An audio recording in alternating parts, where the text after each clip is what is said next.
Tiene la palabra la senadora María Fernanda Cabal. Gracias, presidente. Yo quiero referirme al desastre que ha producido Gustavo Petro en Colombia. En 2 años empobreció el país. Petro es peor que el COVID. El gas natural es el energético de mayor legitimidad social. Es un mínimo lo que significa el gas natural en la canasta familiar. El 84% de las familias de estrato 1, 2 y 3 cocina con gas natural. El gas natural vehicular creo que hoy está beneficiando a unos 75,000, 80,000 taxistas y les significa 1,5 millones de ahorro que si utilizaran otro tipo de combustible. ¿Hasta dónde quiere llevarnos? ¿A cocinar con leña? Él que está rodeado de todos los ecópatas que se creen los dueños del medio ambiente y que no les importa que las sociedades humanas tengan bienestar. Es que la naturaleza y además los recursos que tiene Colombia son para explotarlos. Dios nos dio la inteligencia y el don de la razón para servirnos de ello, y eso no significa que seamos depredadores. Ese discurso lo que está haciendo es destruir la mayor capacidad productiva que tenemos en Colombia. Gústeles o no, el 40% de las exportaciones, sobre todo de petróleo, son las que más pesan en el intercambio comercial. Hoy estamos importando gas no para las termo, sino para cocinar, para los hogares. No lo nieguen. Era un propósito desde que la ministra Irene Vélez asumió el poder en el Ministerio de Minas. Otra activista más que decía que había que decrecer. Pues este decrecimiento va a significar la ruina de empresas que se sirven del gas natural en la industria. Querían llevarnos por el camino de Venezuela, más rápido que tarde, porque no tenemos la riqueza que tenía Venezuela. Y que esto sirva cuando ya tengamos que pagar 20 y 30% más las facturas de todo lo que nos va a llegar, porque no será solo el gas, será igual a los que consumen diésel, será igual con el gas licuado propano, también el energético de los más pobres. Sonido para la senadora María Fernanda Cabal, 1 minuto más. Yo fui la autora de la ley para garantizar su permanencia y distribución. ¿A dónde quiere llevarnos Petro? ¿A dónde quiere llevarnos Petro y sus activistas? Porque ahora no se nombra el más capaz, sino el más incompetente. El que menos ejemplo dé para seguir. ¿Hasta dónde nos quieren llevar? Y que ojalá la memoria del colombiano no sea corta. Que recuerde cuando vivimos los momentos de la bonanza energética, gracias al presidente Uribe, 140 billones de pesos que entraron a ampliar la matriz energética y a dar cobertura. Muchas gracias. No, mire, yo quería dejar una constancia en torno a la política que ha tenido este gobierno frente a los hidrocarburos. Nuevamente se reporta uno de los registros más bajos en el recaudo de la nación, que pone en peligro la estabilidad de todo lo que tenemos, incluso de los programas sociales que ha tenido este país. Pero ¿qué tal lo del carbón, señor presidente? Que perdimos más de 500 millones de dólares por el capricho de no exportarle a Israel. Y entonces celebran que los ingresos por turismo que estén iguales a los de carbón. Lo que no le cuentan a los colombianos es que todo lo contrario, también han venido cayendo y el turismo no llega a los niveles prepandemia. Entonces estamos muy quedados. Pero esto se une con el manejo absolutamente irresponsable de Ecopetrol, señor presidente. donde el señor Roa, que fue el gerente de campaña de Gustavo Petro, hoy investigado, ahora está usando Ecopetrol para pagar las deudas de campaña. ¿Qué le parece a usted la narración del alto ejecutivo de Cenit, la empresa que mayores utilidades produce en Ecopetrol, doctor Humberto de la Calle, que le citan a decir que entregue plata a un señor Romero casado con la mejor amiga de la primera dama y que hay que darle los contratos por deudas de campaña? El señor llama a la línea anticorrupción y sorpréndase, lo que pasa es que lo echan. Y entonces esto no solamente son las consecuencias de la corrupción, sino que los colombianos van a tener que empezar a pagar, porque después de más de 40 años en que Colombia ha tenido gas para el consumo domiciliario, para el consumo empresarial, empiezan las importaciones. Qué vergüenza que Colombia haya perdido su soberanía energética por una decisión del gobierno de Gustavo Petro y de sus ministros. Y ahora vamos a tener que importar el gas, porque esto, digámoslo claramente, no es que estemos aportando al calentamiento global, todo lo contrario. Vamos a importar un gas y eso significa que va a haber emisiones por el transporte de ese gas. Pero no solamente emisiones, vamos a tener que pagar entre 3 y 4 veces más por ese gas. O los colombianos, que son más de 12 millones de hogares que cocinan hoy con gas natural domiciliario, van a tener que alistar el... Sonido para la senadora Paloma Valencia, 1 minuto más. Vamos a tener que pagar entonces más porque había que darle gustico al presidente Petro. ¿Y cuál era el gustico? Que él quería importarlo de Venezuela para ayudarle al régimen de Maduro, lo que no se va a poder porque el gasoducto está destruido, pero además porque las sanciones sobre el ilegítimo presidente pues cada vez están más grandes. Pero yo sí quiero llamar la atención, presidente, de lo que están viviendo los colombianos en materia de desfinanciación del Estado, en materia de que no hay gas, y que seguramente las familias más pobres de Colombia van a tener que volver al cocinol o a la leña, causándoles enfermedades y peligros en sus casas. Este es el gobierno del cambio, cambio en reversa. Muchísimas gracias, señor presidente. Muchas gracias a usted, honorable.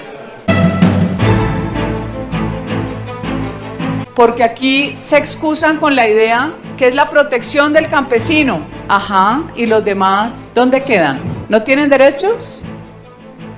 Senadora María Fernanda Cabal y se prepara la representante Arbeláez. Hola, presidente, buenas tardes. Yo voy a ser muy sucinta en algo que quiero llamar la atención aquí. Yo estoy cansada de repetir lo mismo y aquí hay una sordera plena. Siempre se ha vendido la idea del mito de la tierra como el gran detonante de la violencia, ocultando otros factores, muchos otros factores. Cuando ustedes ven hoy quién es el real propietario privado de la tierra y lo comparan con otras formas de tenencia, se dan cuenta que no es verdad lo que hablan del terrateniente, invocan como si viviéramos en la época de la colonia, porque son tan atrevidos de verdad con el activismo judicial que se inventan principios pero violan otros principios, violan el elemental que es el de la igualdad frente a la ley, porque aquí se excusan con la idea que es la protección del campesino. Ajá, ¿y los demás dónde quedan? ¿No tienen derechos? Esa necesidad de fragmentar la sociedad, de tribalizarla para volvernos enemigos a todos con todos, pero la disfrazan de inclusión y de justicia social y se inventan una cantidad de conceptos que no son reales, no llevan a la resolución de conflictos. A mí me tocó ver cómo el INCODER, de forma absurda, vulgar, grosera y hasta delincuencial, le quitó la propiedad privada al dueño de la finca Las Pavas, al que le acabaron la vida, con una asociación campesina también fraudulenta, de activistas, uno de la JUCO, otro era un profesor que le tocó huir por mentiroso, como 1 año. En fin, yo vi cómo construyeron una ficción diciendo que eran desplazados de esa hacienda. Yo vi cómo todo el Estado se ensañó contra una persona repitiendo una cifra que eso les fascina, repiten cifras y cifras y cifras y las vuelven verdad, pero nunca caracterizaron a ninguna de esas familias porque no existían y las metían en cambuches y cuando se le aburrían traían gente de otro lado. Yo vi cómo le destrozaron la propiedad al señor Efromovich, que lo malo es que es rico, ¿no? Tan malo Efromovich porque generaba empleo y como es rico, los ricos son malos según Chávez y según muchos resentidos. ¿Cómo le dañaron la propiedad? Con una mentira de una asociación campesina que su promotor terminó preso por mentiroso, vinculado antiguamente con el ELN y su mamá era la invasora de los años 60 cuando el INCORA era el que reinaba. El famoso INCORA que le tituló a todos los despojadores que invadían fincas a sangre y fuego porque decían que eran pobres y no tenían tierra. Esa historia de Colombia no suele contarse mucho porque esas familias quedaron en el olvido. A esas familias les mataron su papá, se los secuestraron, le mataron los trabajadores, pero eso no está en las memorias ni de los curas jesuitas ni de la Comisión de la Verdad. Esa se quedó enterrada en el olvido y eso es parte de lo que este país tiene que saber y sanar. Hasta que a ustedes no les toca, no saben lo que es el desastre de uno depender de un funcionario, por lo general altamente ideologizado, que no tiene ni idea de lo que pasa en las regiones. Yo siento que se conoce muy poco de los horrores que se han intentado hacer aquí con el exceso de facultades en agencias de carácter administrativo. Yo las conozco, yo las he vivido en carne propia. Ojalá tengamos la grandeza, señor presidente, en medio de nuestras diferencias, de construir una herramienta que no golpee. No hagan activismo con la justicia, por favor, que eso no es justicia. Por eso yo les insisto, no asuman los adjetivos frente a la palabra justicia, hacen daño. La palabra justicia es una y tiene la grandeza sola. ¿Ustedes creen que son generosos hablando de justicia social? No, ese es un garrote que se inventan los políticos para quitarle la plata a unos, robarse un pedazo y dársela a los otros. Ni la justicia agraria, ni la justicia ambiental. Aquí lo que hay que darles es herramientas al operador, no a la Agencia Nacional de Tierras, que sí, a diferencia de lo que dijo el senador de la calle, sí ha querido usurpar funciones jurisdiccionales y sí hubo un proyecto de ley presentado por Gerardo Vega. Les gusta pasar por encima de las decisiones judiciales, pero también les gusta judicializar a los adversarios políticos. Mire, querido presidente, no hay suficientes jueces que le resuelvan a la gente problemas de linderos, problemas de algo que usted heredó y se le robaron un pedazo y ahí hicieron un comodato con el Estado y con un privado. Problemas que debían ser resueltos y esto hubiera sido más fácil simplemente con una especialidad ampliando jueces, magistrados de tribunal y magistrados auxiliares, tanto en el Consejo de Estado como en la Corte Suprema. Hubiera sido mucho más sencillo tramitar una necesidad inminente sin tener que invocar el acuerdo de La Habana y la paz y todo lo que les gusta adornar a los que finalmente terminaron perdonándolo todo, ¿no?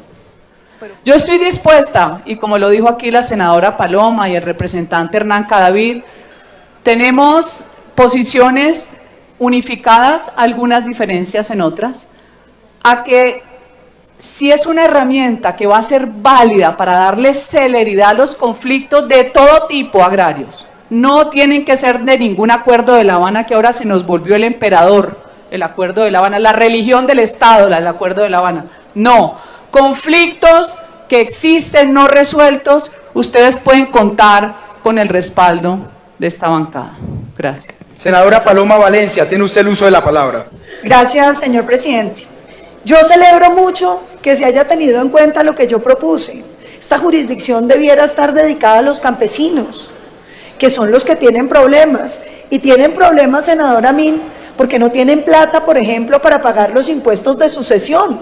Entonces se muere un campesino y va a heredar la tierra y tienen que pagar 10 o 15 millones o 30 millones por la sucesión y no tienen con qué pagarlo. Y por eso la propiedad en Colombia se ha ido quedando en ese limbo donde los campesinos más pobres no son propietarios de nada.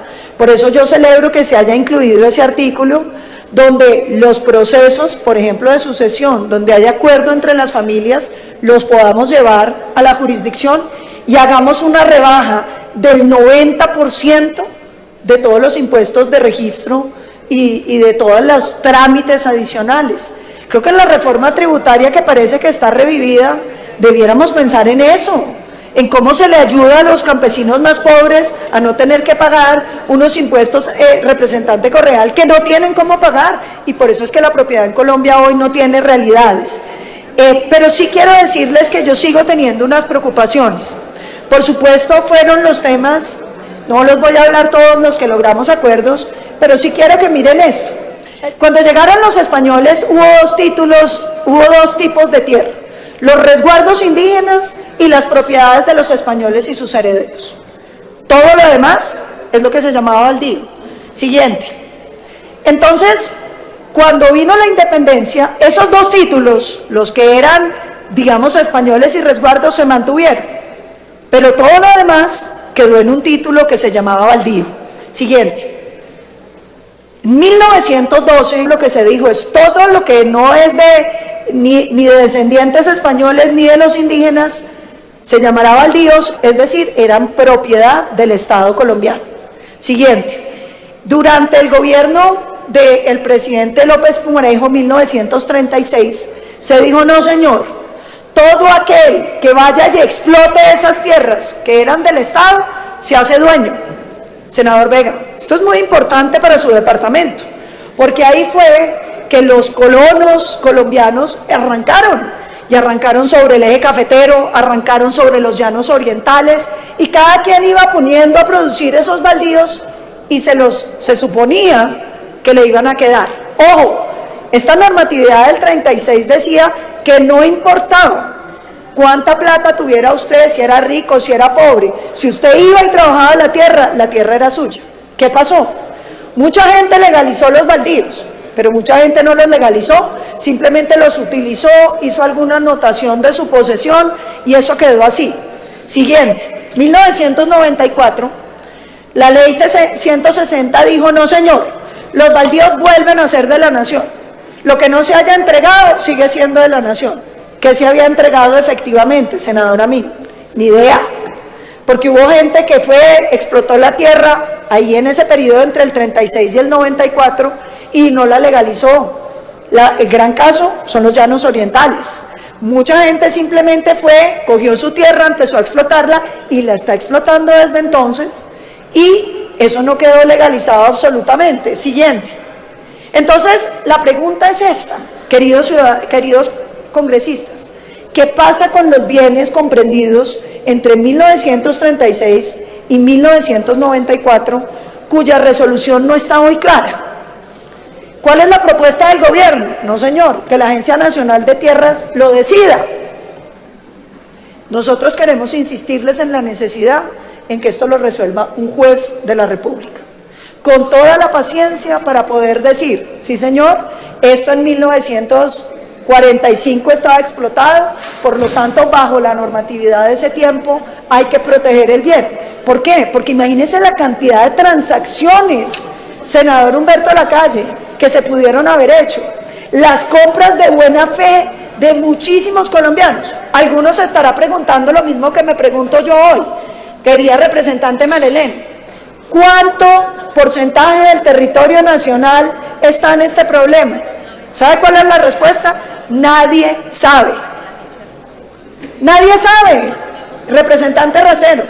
No sabemos si es el 10% de los títulos, el 50% de los títulos, el 60% de los títulos. Usted se puede encontrar con que su apartamento está construido sobre una cosa que en algún momento fue baldío. Entonces yo sí quiero insistirles en la necesidad de que un tema tan delicado para los colombianos lo llevemos a la fase judicial. Yo incluso tengo una discrepancia. Yo en los últimos procesos, que son cuando a usted le adjudicaron y usted no cumplió con lo que el Estado le había dicho, entonces le dan una especie de propiedad media, porque el Estado puede venir y quitársela.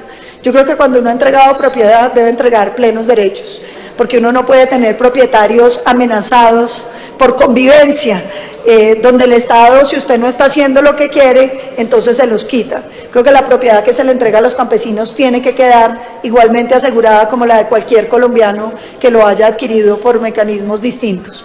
Y yo quiero terminar diciéndoles lo siguiente, lo que es más que un juez, exacto, que sea un juez el que mire las pruebas, el que determine qué va a pasar, porque es que los colombianos no podemos quedar en una incertidumbre. Y yo quiero decir también que hay otros dos temas que me preocupan. Tal vez el tema ambiental. Ustedes saben que Colombia tiene un montón de reservas forestales que han sido consideradas como baldíos no adjudicables, es decir, que no importa que usted los explote, usted no puede adquirirlos porque son inadjudicables por tratarse de reservas ambientales. Eso tiene que quedar claro y específico en la ley. Las reservas ambientales no serán sujetas de adjudicación y dejar una claridad sobre ese tema. Un tema que es muy delicado. Yo no sé si ustedes saben esto, pero hoy cuando el Estado compra una finca, lo veo mucho en el Cauca, pagan a un precio la tierra y a la mitad lo que está en bosque. Entonces cada vez que alguien le va a vender al Estado, lo primero que hacen es contratar una cuadrilla para talar el bosque para que se lo paguen a un precio justo. Entonces yo creo que aquí tenemos que defender la conservación ambiental y lo tenemos que hacer generando incentivos para la protección de los bosques y de los canales de agua, porque de lo contrario, cuando empiecen las compras lo que vamos a hacer es obligar a que se tale todo. Con eso concluiría, presidente, sobre las tres preocupaciones que hoy subsisten, porque yo sí creo que los colombianos somos capaces de ponernos de acuerdo, si somos capaces de entender los miedos y las diferencias que cada uno tiene, podemos lograr textos que nos recojan a todos. Muchísimas gracias.